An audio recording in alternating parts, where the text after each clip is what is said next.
Good evening from the Ford Center for the Performing Arts at the University of Mississippi in Oxford.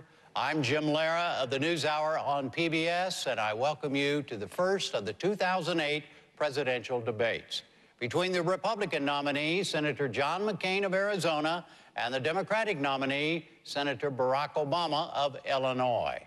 The Commission on Presidential Debates is the sponsor of this event and the three other presidential and vice presidential debates coming in October. Tonight's will primarily be about foreign policy and national security, which by definition includes the global financial crisis. It will be divided roughly into 9-minute segments. Direct exchanges between the candidates and moderator follow-ups are permitted after each candidate has 2 minutes to answer the lead question in an order determined by a coin toss.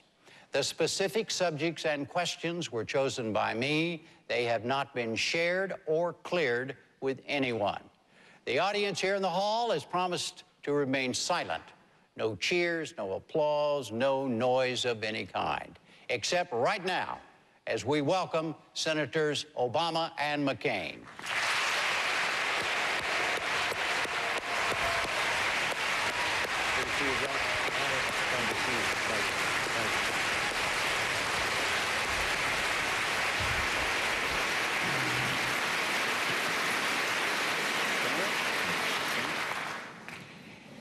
Let me begin with something General Eisenhower said in his 1952 presidential campaign. Quote, "We must achieve both security and solvency.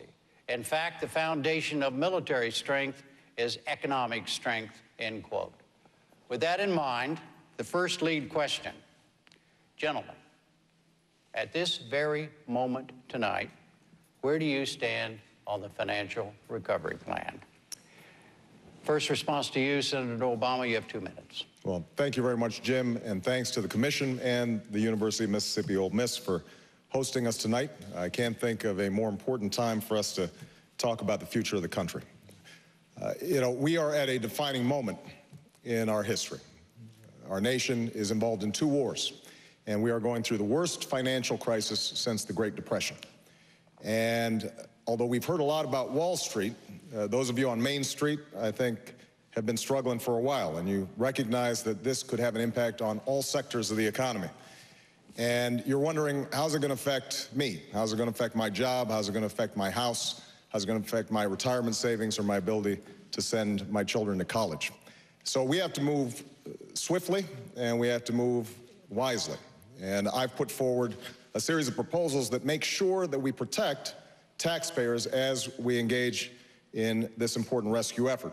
Number one, we've got to make sure that we've got oversight over this whole process. $700 billion potentially is a lot of money. Number two, we've got to make sure that taxpayers, when they are putting their money at risk, have the possibility of getting that money back and gains if the market and when the market returns. Number three, we've got to make sure that none of that money is going to pad CEO bank accounts or to promote golden parachutes. And number four, we've got to make sure that we're helping homeowners, because the root problem here has to do with the foreclosures that are taking place all across the country. Now, we also have to recognize that this is a final verdict on 8 years of failed economic policies promoted by George Bush, supported by Senator McCain. A theory that basically says that we can shred regulations and consumer protections and give more and more to the most, and somehow prosperity will trickle down. It hasn't worked. And I think that the fundamentals of the economy have to be measured by whether or not the middle class is getting a fair shake. That's why I'm running for president.